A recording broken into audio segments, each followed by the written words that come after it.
Hello students, मैं हूं गौरव गोयल। तो आज हम देखते हैं फोर्थ पार्ट हेलो अल्केन और हेलो एरीन का।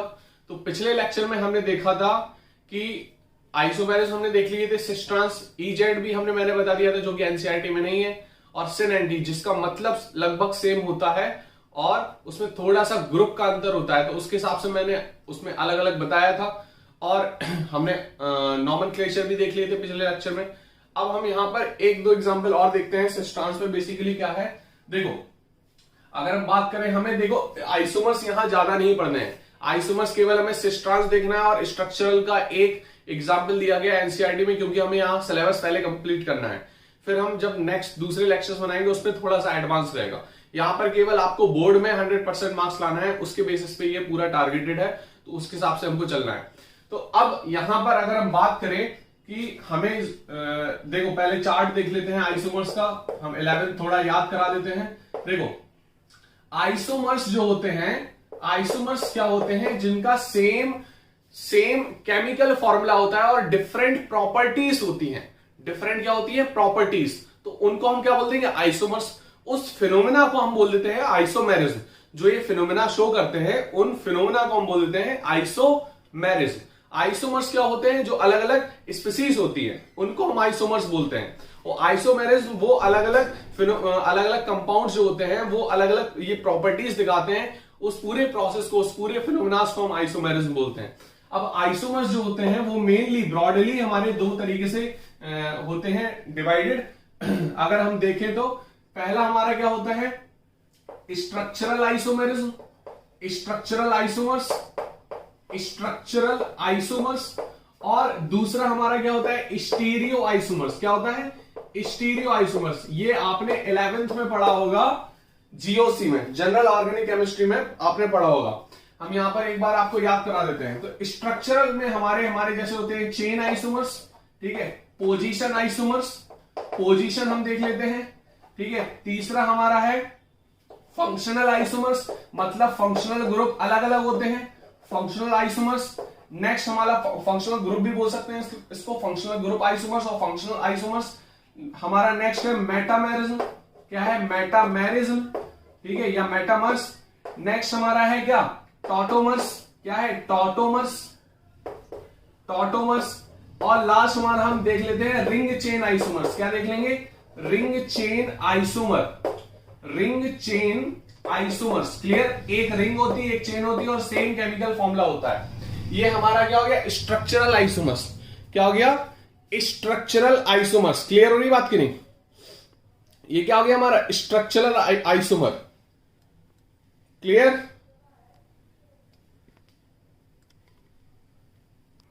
ये हमारा क्या हो गया? Structural isomers. कैमरा क्लियर है? नेक्स्ट देखो, स्टीरियो आइसोमर्स में हमारे कौन से हैं? दो टाइप के। स्टीरियो आइसोमर्स में कौन कौन से हैं? दो टाइप के। पहला हम देखते हैं सिंगल बॉन्ड के अराउंड, ठीक है। तो इसको देख लो, कन्फर्मेशनल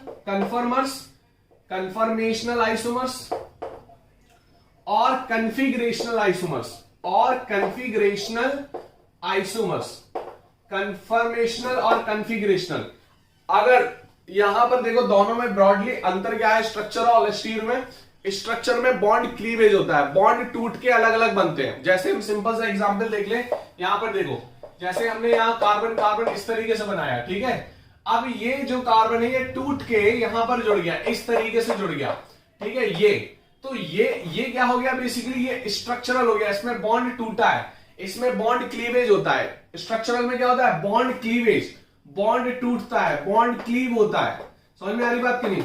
यहां पे बॉन्ड टूटता नहीं है, यहां पर पूरा का पूरा स्पेशल अरेंजमेंट होता है, ये मूव करता है कंपाउंड स्पेस में, अलग अलग फॉर्म में हम देखेंगे, अलग अलग डायरेक्शन से देखेंगे तो ये अलग अलग हमें प्रॉपर्टी शो करेगा, ठीक है। तो स्ट्रक्चरल में हम बोल सकते हैं ये बॉन्ड रोटेशन होता है, आप सिंपल बोल दो बॉन्ड रोटेशन।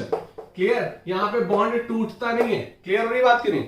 अब कन्फर्मेशनल में हमारा अगर सिंगल बॉन्ड के अराउंड रोटेशन हो रहा है, ठीक है, जैसे हमने बात कर ली ये, ठीक है, तो ये कार्बन है इस तरीके से, और ये सिंगल बॉन्ड के अराउंड अगर रोटेट हो रहा है इस तरीके से, इसको हम रोटेट करते आएंगे, अलग अलग हमें कन्फर्मर्स मिलती आएंगी। ये आपने 11th में पढ़ा होगा, ठीक है। स्क्यू, गॉचे, ठीक है, इक्लिप्स, ये आपने पढ़ा होगा 11th का, आप देख सकते हो यूट्यूब पे डलेगा जीओसी का, तो वो आप देख लेना, ठीक है, अगर और क्लियर करना है आपको तो कन्फर्मेशनल में हमारे क्या होते हैं, सिंगल बॉन्ड के अराउंड।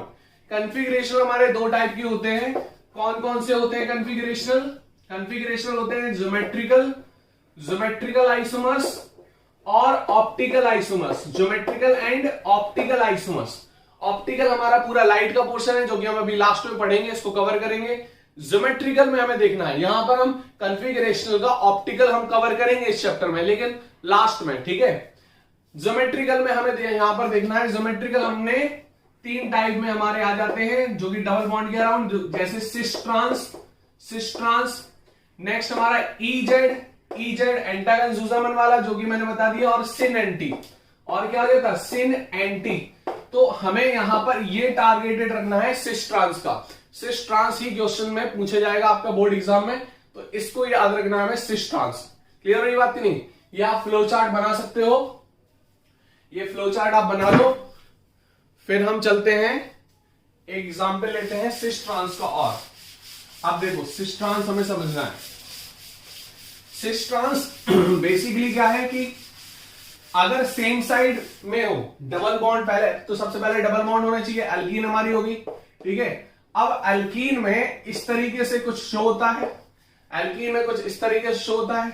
यहां पर जैसे हमने मान लिया ए बी और सी डी, जब ए और सी बराबर हो जाए लगभग, ठीक है, सेम हो और इक्विवेलेंट हो, ठीक है, ए सी और बी डी हमारा इक्विवेलेंट हो या सेम हो, ठीक है, तो यहां पर हम बोल देते हैं सिस।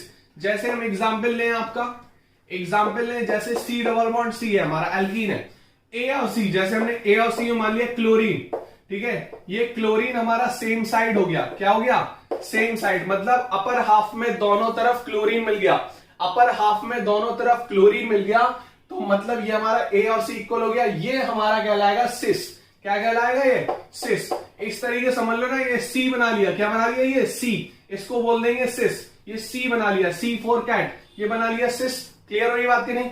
अब यहां पर आपको देखो लोन पेयर होते हैं, 3 लोन पेयर होते हैं, तो अब ये ज्यादा स्टेबलाइज नहीं हो पाता, ठीक है। लोन पेयर हमारे कैसे होते हैं? मूवेबल होते हैं, मतलब ये हमारे डीलोकलाइज्ड होते हैं। कैसे होते हैं? डीलोकलाइज्ड। क्योंकि ये बेसिकली क्या है कि अब ये फ्री होते हैं, एक ही न्यूक्लियस से बने हुए हैं ना। अगर हम बात करें यहां पर HCl में, तो यहां पर लोन पेयर जो है वो 2 न्यूक्लियस से बंधे हुए हैं, ठीक है। यहां पर ये फ्री है, क्लोरीन का ही अकेला लोन पेयर है, तो ये फ्री है, आजाद है, अपने आप को ऊपर ले आ सकते हैं। उसके वजह से ये रिपल्शन क्रिएट हो जाता। तो यहां पर जो है सी डबल बॉन्ड सी, इसका एक दूसरा कॉन्फ़िगरेशन बनता है। दूसरा कॉन्फ़िगरेशन क्या बनेगा? ये Cl और ये Cl अपोजिट में आ जाता है, मतलब B, यहां पर जो AC है वो अपोजिट में आ गया, और ये इस तरीके से रहेगा। 3 लोन पेयर, समझ में आ रही बात की नहीं? ये इस तरीके से रहेगा, तो ये बेसिकली क्या हो गया? ट्रांस हो गया। क्या हो गया? ये ट्रांस। तो इसको बोल देंगे हम ट्रांस आइसोमर्स। क्या बोल देंगे? Trans isomers. ये सिस हो गया, ये ट्रांस हो गया, ये सिस, ये ट्रांस। सिस का मतलब सी बनना चाहिए, ट्रांस में अपोजिट हो जाएगा, तो इसको ट्रांस बोल देंगे। अब यहां पर जब स्टेबिलिटी की बात आती है, तो स्टेबिलिटी इसी से जज की जाती है। यहां पर रिपल्शन हो जाता, तो रिपल्शन में एनर्जी ज्यादा होती है, एनर्जी ज्यादा मतलब स्टेबिलिटी कम। यहां पर एनर्जी कम है, रिपल्शन कम है, समझ में आ रही बात की नहीं?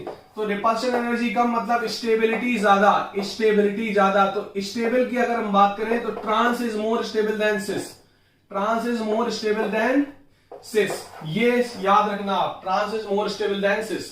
क्लियर रही बात की नहीं? अब यहां पर एक क्वेश्चन जनरेट होता है कि क्या सर यहां पर हम कन्वर्ट कर सकते हैं क्या सिस ट्रांस को? सिस ट्रांस को कन्वर्ट कर सकते हैं क्या? सिस ट्रांस को देखो कन्वर्ट नॉर्मली तो नहीं कर सकते, लेकिन कन्वर्ट कर कब सकते हैं ये मैं आपको बता देता हूं। देखो अगर हम बात करें सिस ट्रांस में तो यहां पर देख लो एक बार, सिस ट्रांस में ये देखो H, ये H और ये Cl, तो ये अपोजिट में हो गया, ये हो गया ट्रांस। क्लियर हो गई बात की नहीं? अब यहां पर अगर सेम साइड हो गए तो क्या हो गया? सिस। क्या हो गया? ये सिस, ये H और ये H। अब यहां पर आप अगर रोटेट करोगे, अगर आप ये ऐसे रोटेट करोगे तो बॉन्ड क्लीव हो जाएगा। बॉन्ड क्लीव होगा क्यों? होगा क्यों बॉन्ड? ये जो बनता है ये ओवरलैपिंग से बनता है। ये आपको पता है कि ये आपकी सिग्मा, ये इस तरीके से बॉन्ड होता है, ये इस तरीके से बन गया, ठीक है। तो ये तो बन गया सिग्मा बॉन्ड, ये बन गया सिग्मा बॉन्ड, मतलब सिंगल बॉन्ड यहां पर फॉर्म हो गया। अब आपको पता है जो px py pz होती है, मतलब 3 ऑर्बिटल जो होती हैं, p की p3 होता है ना, तो ये आपस में परपेंडिकुलर होती हैं। तो एक तो ये x एक्सिस में हो गई और एक ये y एक्सिस में होती है, ये इस तरीके से। क्लियर हो रही बात की नहीं? ये y एक्सिस तो ये ओवरलैप करती है, क्या करती है? ओवरलैप करती हैं ऐसे। इसको हम मान लेंगे, ये ओवरलैप मान नहीं लेंगे, ये होते ही है, ये ओवरलैप करती हैं, तो ये ओवरलैप हो रही है। क्लियर? अब इसी बेसिस पे ये डबल बॉन्ड बनता है, ये पाई बॉन्ड का फॉर्मेशन करता है, ठीक है। ये होगी पाई बॉन्ड की ओवरलैपिंग।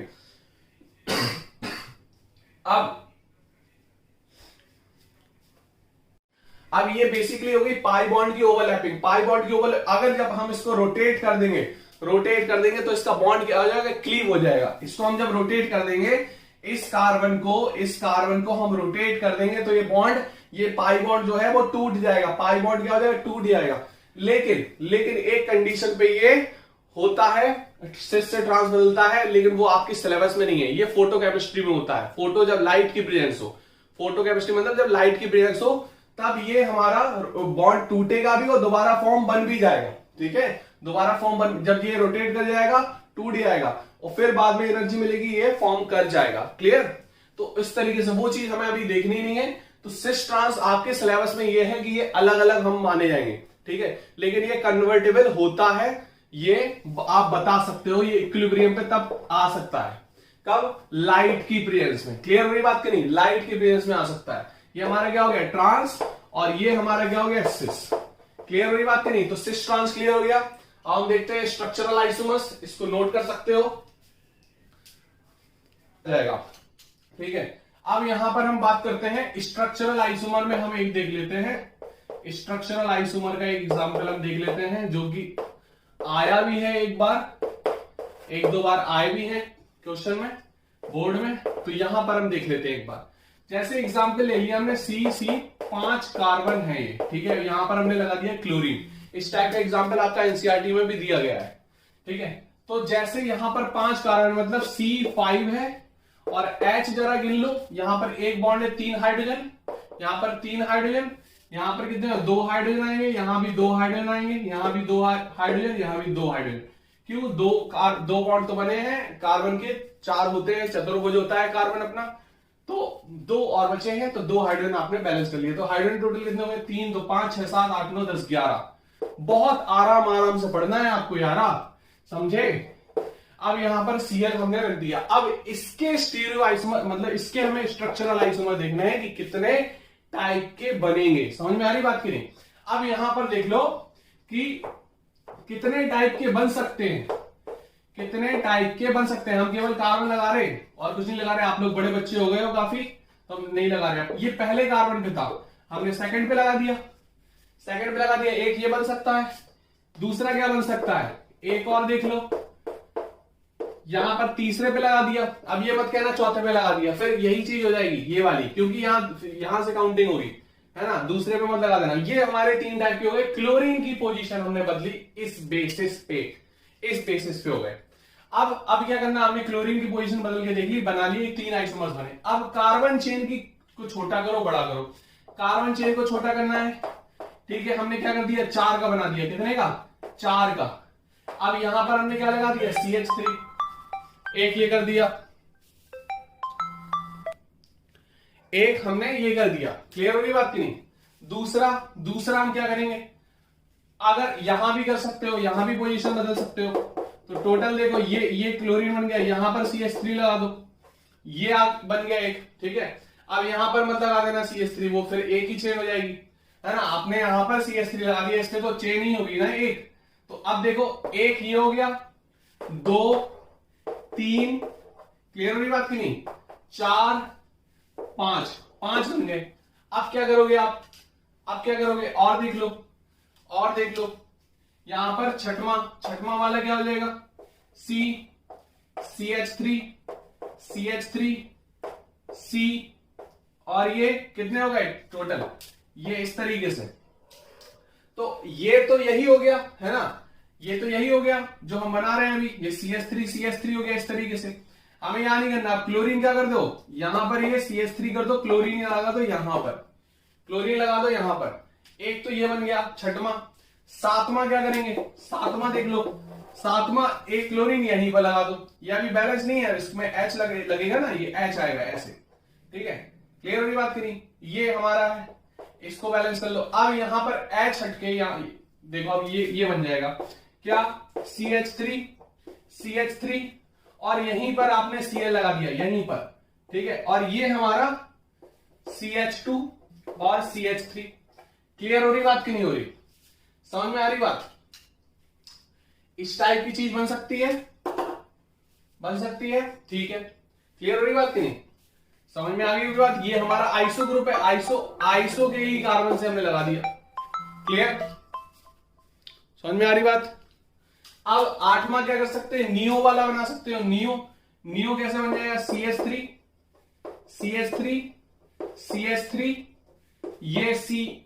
ये Cl, ये हमारा पूरा का पूरा नियो ग्रुप कहलाता है, ये मैं बता चुका हूं। ये हो गया हमारा आठवां वाला। तो टोटल हमारे इसके 8 आइसोमर्स बनेंगे, कितने टोटल हमारे कितने आइसोमर्स बनेंगे, 8 आइसोमर्स बनेंगे, इसको नोट कर सकते हो। इसी टाइप का अगर Br आ गया तो Br कर सकते हो, Cl आ गया Cl कर सकते हो, Cl Br में ही हम देखेंगे, इसको नोट कर लो फटाफट।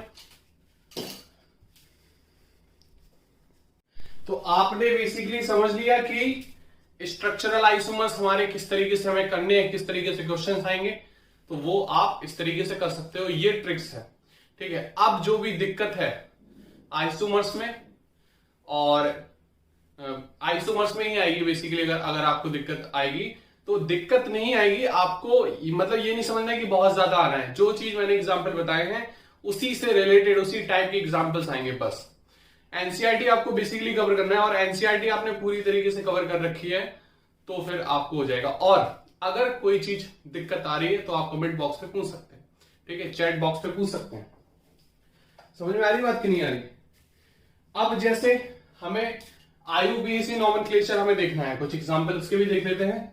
जैसे हमने बात की 1,4 हमने ले लिया डाइब्रोमो ब्यूटुइन, डाइब्रोमो ब्यूटुइन, ठीक है। ये दो इस टाइप के भी आ सकते हैं। देखो दो तरीके से IUPAC के क्वेश्चंस आ सकते हैं, एक तो आपको नाम दिया जाएगा, स्ट्रक्चर बनाने होंगे, दूसरा आपको स्ट्रक्चर दिया जाएगा, नाम बताने होंगे। ये दो टाइप के क्वेश्चंस आ सकते हैं। तो अगर यहां पर इस टाइप के अगर क्वेश्चंस आए तो सबसे पहले आप फोकस करना रूट वर्ड पे। तो रूट वर्ड हमने देखा तो 4 कार्बन है, यहां पर ब्यूट है ना, 4 कार्बन है। अब ब्यूट-2ईन है, कितना है, ब्यूट पे 2ई, मतलब यहां पर ब्यूट बीच में है, ब्यूट-2ईन है।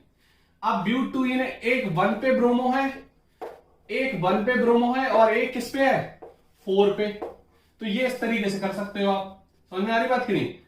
हाइड्रोजन तो आप बैलेंस बाद में कर लोगे, सबसे पहले आप रूट वर्ड देखना है। तो रूट वर्ड मैंने रखा ब्यूट-2ईन, क्लियर। फिर हमें 1 पे ब्रोमो है और 4 पे ब्रोमो है, ये आपको देख लेना है। नंबरिंग कर दो 1 2 3 4। अब देख लो ब्यूट है, देखो 1 4 डाई ब्रोमो हो गया, और ब्यूट पे 2ईन। इस तरीके से आपको क्वेश्चंस आएंगे, है ना। एक और एग्जांपल हम देख लेते हैं, 4 tertiary butyl 3 आइडोहेप्टेन, 4 tertiary butyl, 4 tertiary butyl, 4 tertiary butyl मतलब 4 टर्सरी ब्यूटाइल है, और 3 आइडोहेप्टेन, 3 आयोडोहेप्टेन है। समझ में आ रही बात की नहीं। अब फोकस किस पे करना है, मैंने अभी क्या बताया, फोकस किस पे करना है, रूट वर्ड पे। तो रूट वर्ड पे आपने फोकस किया, कितने कार्बन है, 7 कार्बन, हेप्टेन 1 2 3 4 5 6 और ये 7 कार्बन है। क्लियर हो रही बात की नहीं। अब 3 पे आयोडो लगाए, 3 पे आप आयोडो लगा दो, ये है 3 पे आयोडो लगा दो। क्लियर हो रही बात की नहीं। 4 पे क्या है, टर्सरी ब्यूटाइल। अब ये टर्सरी ब्यूटाइल क्या होता है, टर्सरी मतलब समझिए 3 डिग्री ब्यूटाइल, है ना। ये देखो इस तरीके से लगा सकते हो, ये हमारा टर्सरी कार्बन होता है कि जिसपे हमारे एक भी हाइड्रोजन नहीं है, और 4 कार्बन है, तो ब्यूटाइल हो गया ये, तो टर्सरी ब्यूटाइल क्या हो गया, 4 पे लगाए, तो टर्सरी ब्यूटाइल आप लगा सकते हो। आयोडीन ऊपर लगा दो, ठीक है, एक ही बात है। टर्सरी ब्यूटाइल आप लगा दो, ये हो गया टर्सरी ब्यूटाइल, ये हो गया टर्सरी ब्यूटाइल। हाइड्रोजन आपको बैलेंस नहीं करना है, हाइड्रोजन आप बाद में बैलेंस कर लो, मेन चीज आप इस पे फोकस करोगे। देखो एक तो हमारे हेप्टेन, हेप्टेन आपने रखा 7 कार्बन में, 1 2 3 4 5 6 7, और ये टर्सरी ब्यूटाइल 4 पे और 3 पे आयोडो। तो आप इस तरीके से प्रेफरेंस दे दोगे। नंबरिंग आपको करना है, अब आप नंबरिंग कर लो, देख लो 1 2 3 4 5 6 7। अब यहां से भी आप इसका नाम ले सकते हो, ये कॉमन नेम है, टर्सरी ब्यूटाइल, आइसो, नियो, ये सब कॉमन नेम में आ जाता है। किसमें आ जाता है? कॉमन नेम है। तो आईयूपीएसी नेम नहीं है, तो आपको आईयूपीएसी नेम से भी स्ट्रक्चर पूछे जा सकते हैं और कॉमन नेम से भी स्ट्रक्चर पूछे जा सकते हैं। तो इस तरीके से आप कर सकते हो। ये आपका हो गया क्वेश्चन। क्लियर हो रही बात की नहीं? समझ में आ रहा होगा आपको। नेक्स्ट हम देखते हैं, देखो क्वेश्चन आप कर सकते हो, इसके आगे जैसे जैसे क्वेश्चन आएंगे हम और करवाते जाएंगे, ठीक है। स्ट्रक्चर से नेमिंग मैंने बता दी थी, नेम से स्ट्रक्चर भी मैंने बता दिया। अब देखो जो हम पढ़ रहे थे पोलैरिटी बॉन्ड, है ना, कार्बन और हैलोजन के बीच का बॉन्ड, मतलब CX बॉन्ड को हम पढ़ रहे थे। तो हमने पोलैरिटी देख ली थी इसकी, है ना, पोलैरिटी इसकी देख ली थी हमने। अब यहां पर एक टर्म आता है डाइपोल मूवमेंट, जिससे भी क्वेश्चन बनते हैं। डाइपोल मूवमेंट क्या होता है? डाइपोल बेसिकली क्या होता है? डाइपोल क्या होता है? डाइपोल टर्म क्या होता है? तो यहां पर हमें डाइपोल मूवमेंट की बात करनी है। तो डाइपोल मूवमेंट बेसिकली क्या होता है? डाइपोल मतलब दो पोल है, मतलब दो पोल फिक्स है। डाइपोल मतलब जब क्रिएट होता है जब दो एटम के बीच में इलेक्ट्रोनेगेटिविटी डिफरेंस हो।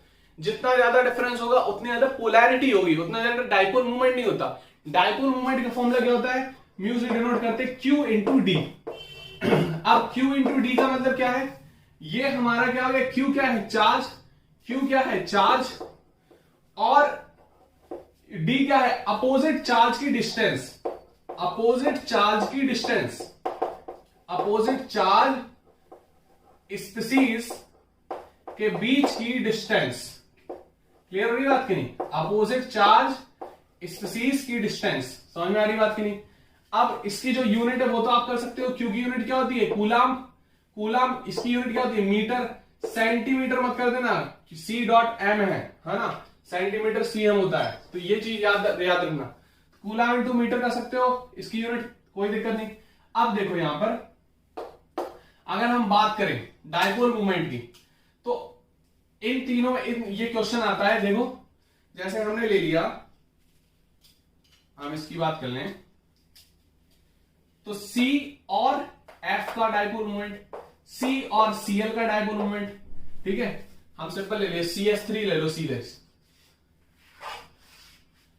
हम हाइड्रोजन लिख दे रहे हैं CH3F का, CH3Cl का, CH3Br का, ठीक है, CH3I का।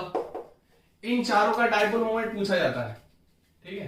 तो पहला, दूसरा, तीसरा और चौथा, ये हमारा ऑर्डर होता है।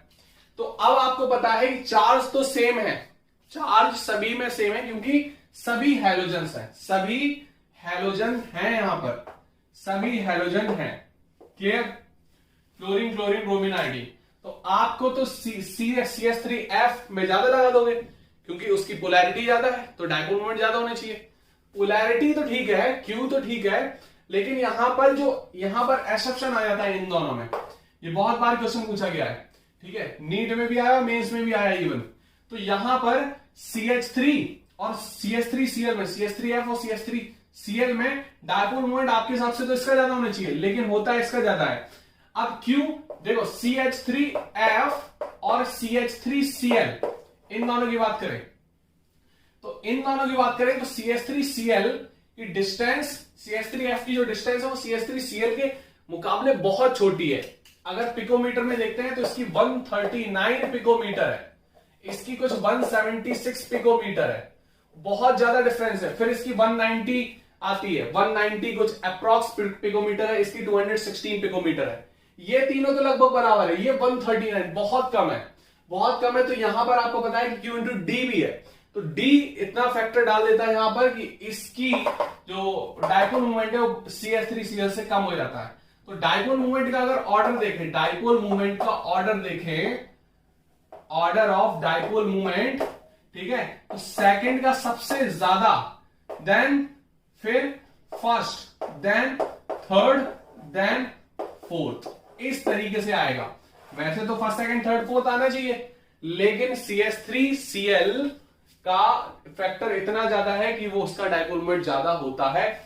इन दोनों में ज्यादा पूछा जाता है, ये आप नोट कर सकते हो। डाइपोल मोमेंट CH3Cl का CH3F से ज्यादा होता है।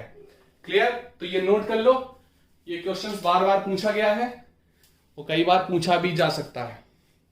तो अब हम बात करते हैं प्रिपरेशन। प्रिपरेशन हम देख लेंगे कि कैसे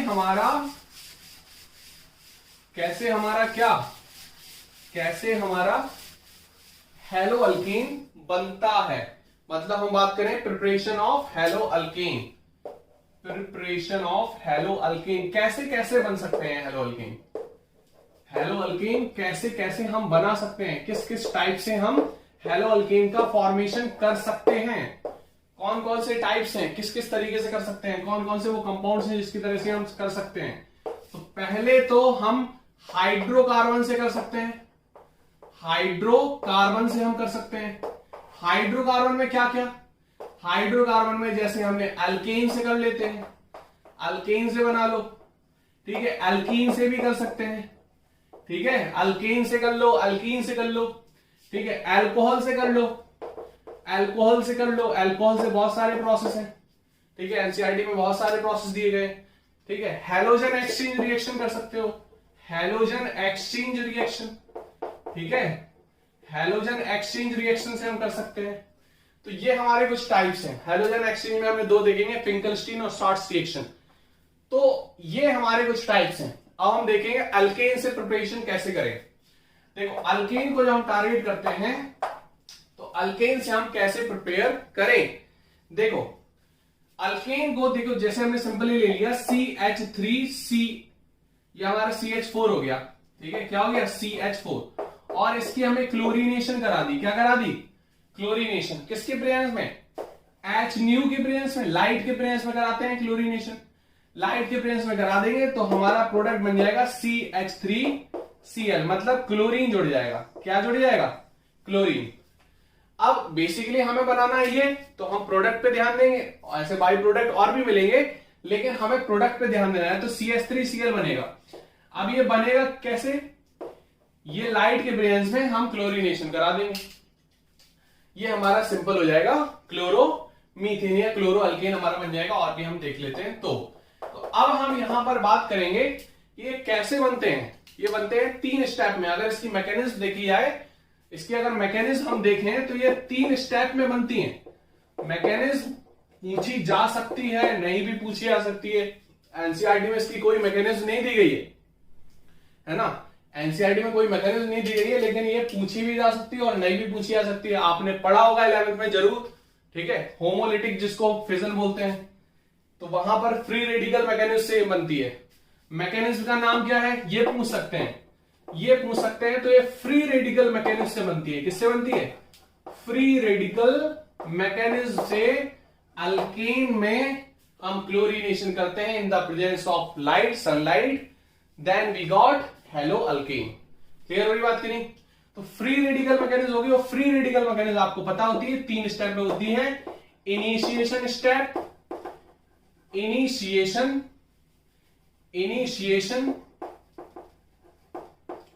दूसरा हमारा propagation,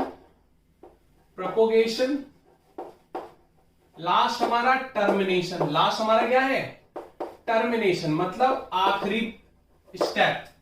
propagation, initiation, propagation and termination. अब इनिशिएशन में बेसिकली क्या होता है वो सारी चीज हम देखते हैं, इसको नोट कर सकते हो जल्दी फटाफट।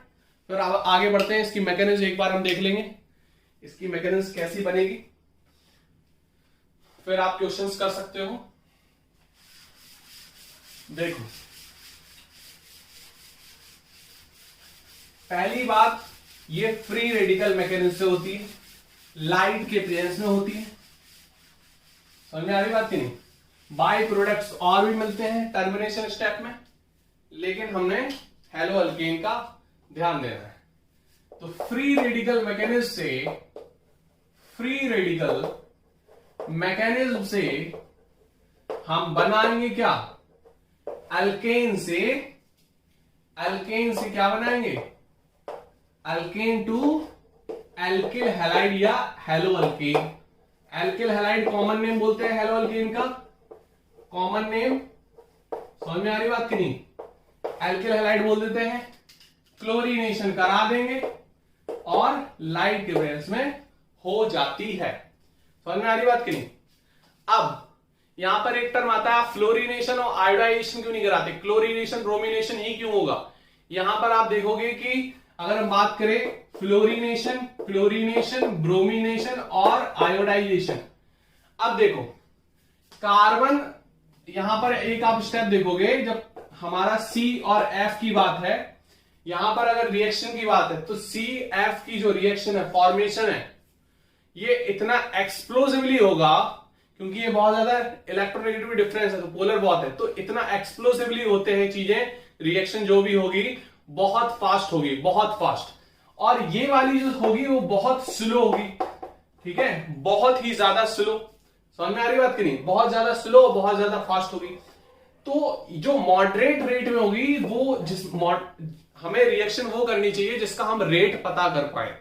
बहुत ज्यादा एकदम से हो जाए या बहुत स्लो हो तो हम उसकी रिएक्शन करना बेवकूफी ही कहलाती है, ठीक है। तो हमें मॉडरेट रेट की रिएक्शन देखनी है। तो क्लोरीनेशन और ब्रोमिनेशन जब भी होगा, जब हम हैलोजेनेशन में मोस्ट ऑफ कराएंगे, हैलोजेनेटिंग रिएजेंट लेंगे तो वहां पर हम क्लोरीनेशन और ब्रोमिनेशन ही कराएंगे। समझ में आ रही बात की नहीं? क्योंकि ये बहुत एक्सप्लोसिवली होगी और ये बहुत ही स्लोली होगी। समझ में आ रही बात की नहीं? तो अब हम बात करेंगे यहां पर, हम ये आगे बताएंगे आगे रिएक्शन में। यहां पर हम तो केवल क्लोरीनेशन की बात कर रहे हैं, आगे हम बताएंगे कि और भी चीजें की कैसे कैसे नहीं बनती है और क्यों नहीं बनती है। ये तो हमने मेन रीजन आपको दे दिया, ये रीजन होता है। तो हम यहां पर देख रहे थे कि ये जो फ्री रेडिकल मैकेनिज्म ये 3 स्टेप में होगी। पहला स्टेप हमारा है इनिशिएशन।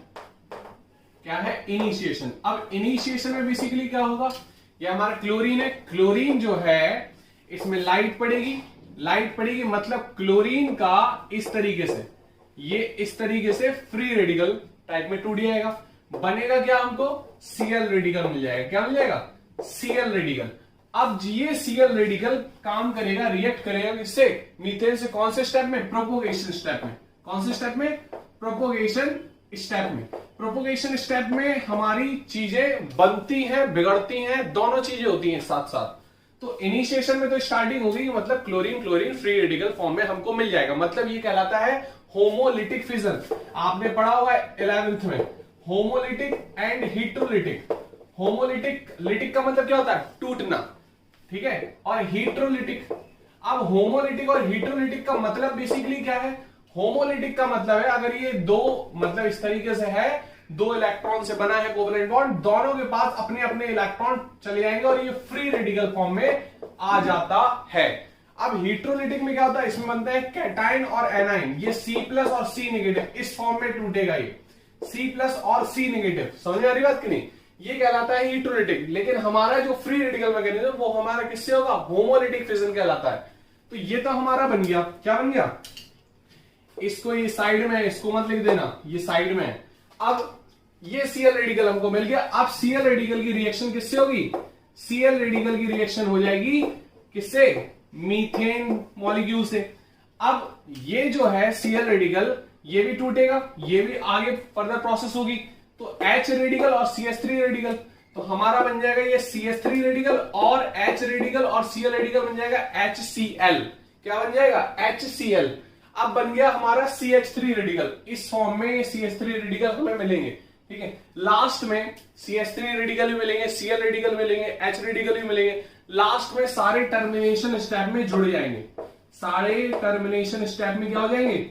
जुड़ जाएंगे। अब ये मत याद रखना, अगर बीकर में हमने मीथेन डाल दिया, क्लोरीन डाल दिया in the presence of light, sunlight, then we got Cl radical also in propagation step, CH3 radical also in propagation step and H radical also in propagation step। समझ में आ रही बात की नहीं? ये एक एक मॉलिक्यूल नहीं ले रहे हैं, ये करोड़ों लाखों मॉलिक्यूल्स होंगे एक साथ, ठीक है। रिएक्शंस उस टाइप में होती है।